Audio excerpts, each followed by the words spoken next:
Hi friends, welcome to my channel super trader Lakshya. और यहाँ पे बात करने वाला हूँ कि किस तरीके से मंडे को प्ले आउट कर सकते हैं आप मार्केट को, करंट सेटअप क्या चल रहा है और कौन से स्टॉक हैं जो अच्छा मूवमेंट दे सकते हैं मंडे को। तो सबसे पहले अगर आप चैनल पर नए हैं तो चैनल को सब्सक्राइब करिए। STL फिन शॉर्ट्स हमारा ये नया चैनल है, तो करंटली हम वीडियो यहाँ पे डाल रहे हैं। हमारा दूसरा चैनल है सुपर ट्रेडर लक्ष्य, उसको भी आप सब्सक्राइब कर सकते हैं।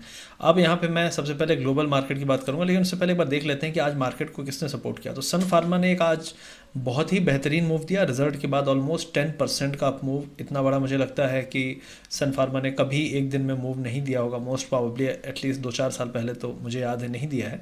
तो 10% का मूव और एक बहुत बड़ा ब्रेकआउट हुआ है। कल हमने इसको 701 पे बाइंग भी दी थी, तो काफ़ी अच्छा मूवमेंट मिला। और अभी इसमें और थोड़ी बहुत उम्मीद है, 800-840 तक भी जा सकता है, डिपेंड करता है मार्केट टेक्सचर क्या है। लेकिन हमने ऑलमोस्ट अपना 60-70% बुक कर लिया है यहाँ पे, क्योंकि हमारा प्राइसिंग काफ़ी नीचे था और थोड़ा बहुत कैरी किया हुआ है कि हाँ और धीरे धीरे ऊपर जाएगा तो हम निकलते जाएंगे। टेकएम ने एक बहुत अच्छा मूवमेंट दिया। रिजल्ट रिएक्शन था, ऑलमोस्ट एक टाइम पे 10% ऊपर था, लेकिन थोड़ी सी प्रॉफिट बुकिंग आई। आईटी में हाई लेवल से थोड़ी प्रॉफिट बुकिंग आई है। एचडीएफसी जो आपके वीक स्टॉक्स थे उन्होंने थोड़ा सा एक रिलीफ बाउंस दिया है, ये आज का एक मेन थीम रहा है।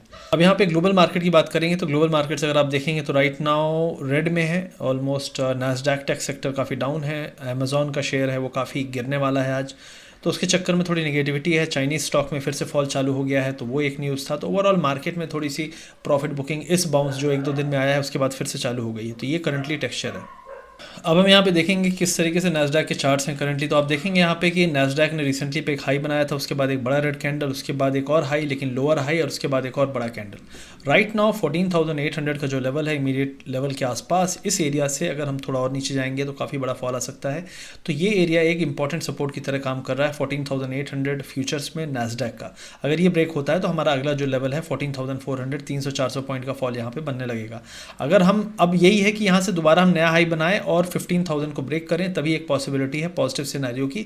अदरवाइज करंटली ये जो सेकंड हाई बना है ये लोअर होने के कारण एक प्रॉब्लम का एरिया दिख रहा है नैस्डैक में। अब डाउ जोन्स की बात करेंगे तो यहाँ पे आप देख सकते हैं कंटिन्यूसली हम हायर लेवल पे कंसोलिडेट कर रहे हैं, लेकिन हमने नया हाई नहीं बनाया है। ऑलमोस्ट सेम हाई पे गए हैं। लोअर लेवल पे आपका 34,890 पे सपोर्ट है। ये एरिया ब्रेक करेगा तो आपका फिर से यहाँ पे नए लो बनते हुए दिखेंगे। इमीडिएट इंपॉर्टेंट सपोर्ट 34,500 पे है। अब यहाँ पे हम निफ्टी आईटी की बात करेंगे सबसे पहले। तो निफ्टी आईटी ने हाई लेवल से अच्छा खासा फॉल दिया, ऑलमोस्ट 400 पॉइंट का। तो आप देख सकते हैं 1.5% का यहाँ पे इंट्राडे में हाई लेवल से प्रॉफिट बुकिंग आई। अब ये हो सकता है कि ये गैप फिल करने के लिए हुआ हो, तो हम यहाँ पे अभी डिसीजन नहीं लेंगे, हम इस लेवल का वेट करेंगे 30,270। अगर ये भी ब्रेक कर जाता है आईटी तो एक ये बड़ा रिवर्सल हो सकता है यहाँ पे।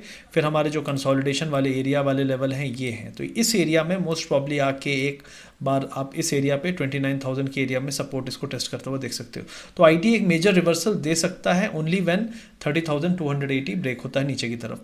यहाँ पे बैंक निफ्टी की बात कर लूँगा तो बैंक निफ्टी करंटली आप देख सकते हैं जो हमने ट्रेंड लाइन बनाई थी, मतलब एग्जैक्टली लग रहा है कि सब लोगों को यही ट्रेंड लाइन बना के लोग फॉलो कर रहे हैं। तो आप देख सकते हैं एग्जैक्टली, मतलब उसको ब्रीच तक नहीं किया, इसने टच किया वापस नीचे गिरने लगा। तो ये होता है power of trend line, power of price action. समझना सीखना ज़रूरी है, इस पे सब कुछ डिपेंड करता है। यहाँ पे हमने कॉल सेलिंग की कोशिश की, बहुत अच्छा उसने प्रॉफिट भी दिया। तो ये दिखाता है कि आपको अगर पैसे बनाने हैं तो थोड़ा सा लर्निंग ज़रूरी है, और यही सब चीज़ें अगर आपको सीखना है तो हमारा STL सुपर ट्रेडर प्रोग्राम है, बहुत सारे लोग उसका बेनिफिट उठा रहे हैं, 1000 लोग से ज़्यादा सीख चुके हैं, तो आप उस पर एनरोल कर सकते हैं। वीडियो के डिस्क्रिप्शन में उसका लिंक है। अब यहाँ पे निफ्टी की बात करेंगे तो करंटली बैंक निफ्टी क्या हो सकता है, एक और बाउंस मारता है 34,670-700 तक। तो हम कोशिश, देखिए गैप अप हुआ तो हम हो सकता है ऐसे करें, लेकिन ये लाइन तोड़ना बड़ा मुश्किल है और बहुत ज़रूरी भी है अगर हमें बुलिश होना है। तो आपको बुलिश होने के लिए आपका जो एरिया है 34,750 का एरिया तोड़ना चाहिए, इंपॉर्टेंट लेवल है। और बड़े अच्छे वॉल्यूम के साथ मॉर्निंग में तोड़े और उसके बाद कंटिन्यूस 1-2 घंटे रैली आए तो हो सकता है हम 35,000 के ऊपर जाएँ। हम अगर 34,500 या 480 के एरिया को तोड़ते हैं तो फिर से दोबारा हम 34,000 के लेवल को टेस्ट कर सकते हैं, ये पॉसिबिलिटी है बैंक निफ्टी में।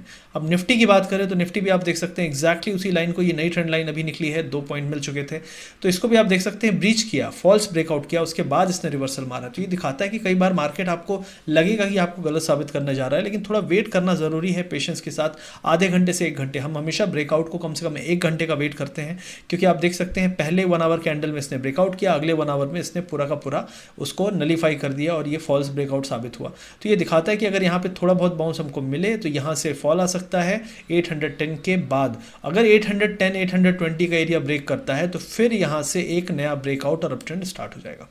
तो ये करंटली लेवल है आपको निफ्टी के, और निफ्टी में अगर आपको कोई लेवल 640 का मिले, गैप डाउन मिले, इस एरिया पे बाइंग भी आ सकती है।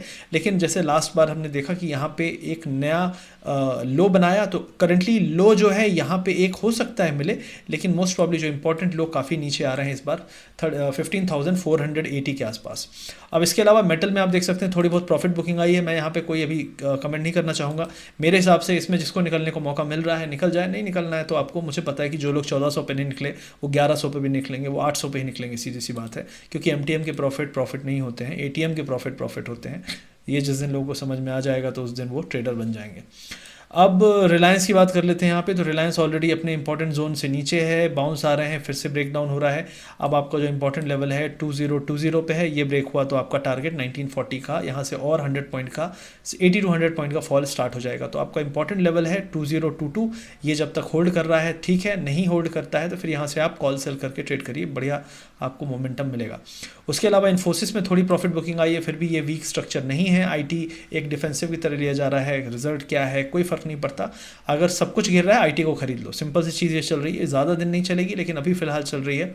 तो करंटली अगर कोई बोले कि यार आईटी को हमें कब तक आईटी पे उम्मीद रखनी चाहिए, मेरा हिसाब है इस जब तक हम यहाँ पे हैं आईटी पे आप होप रख सकते हो। यहाँ से एक फॉल आता भी है बड़ा तो 1520 पे आपको सपोर्ट मिलेगा, फिर बाउंस मिलेगा। जब तक इस रेंज में है आप होप रख सकते हो। इस रेंज के नीचे निकल गया तो फिर दिक्कत है, और इस रेंज के करंटली हम ऊपर हैं तो ये एक अच्छा सिनेरियो है। इमीडिएट सपोर्ट आपका 1590 के आसपास मिलेगा। ये टूटा तो फिर आपको यहाँ पे 70 to 80 पॉइंट का आपको यहाँ पे डिप मिल सकता है इन्फोसिस में।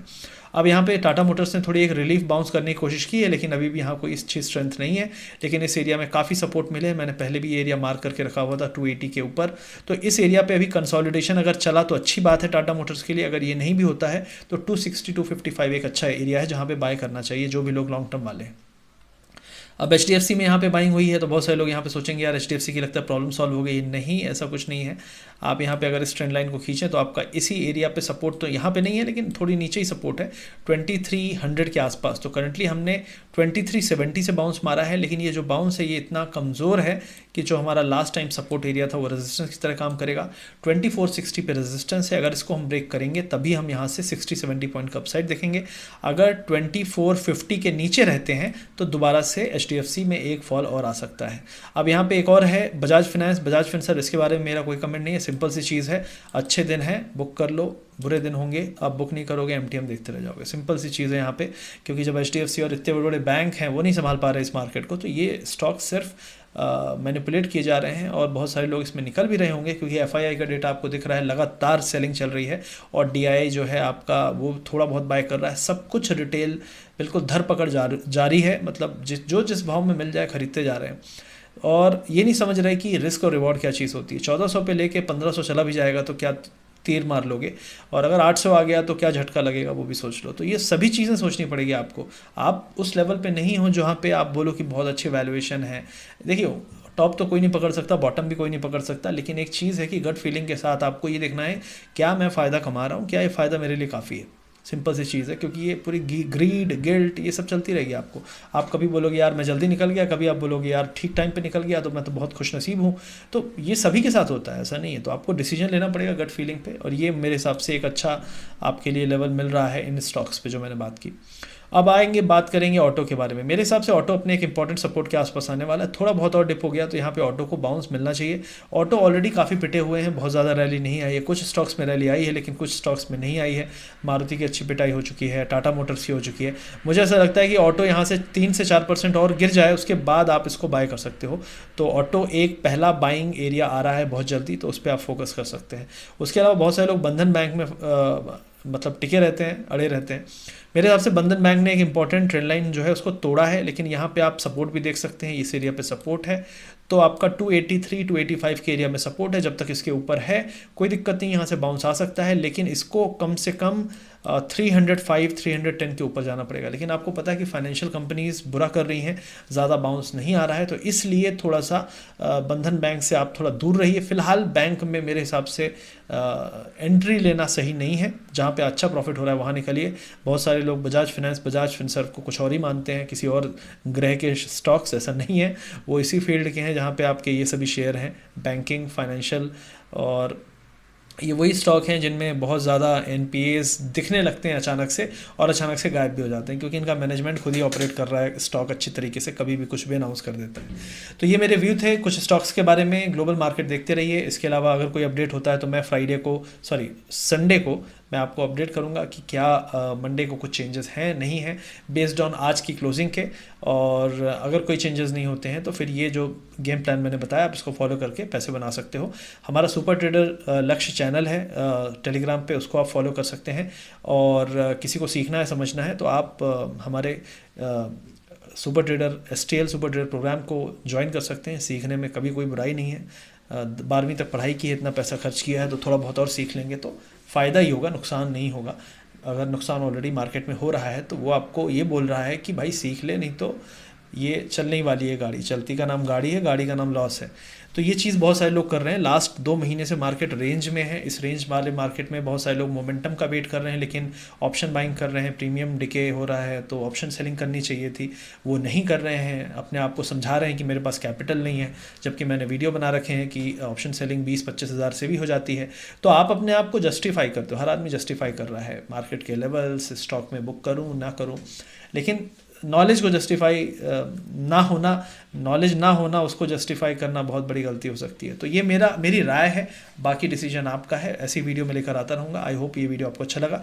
लाइक शेयर सब्सक्राइब जरूर करिएगा। मिलते हैं अगले वीडियो में।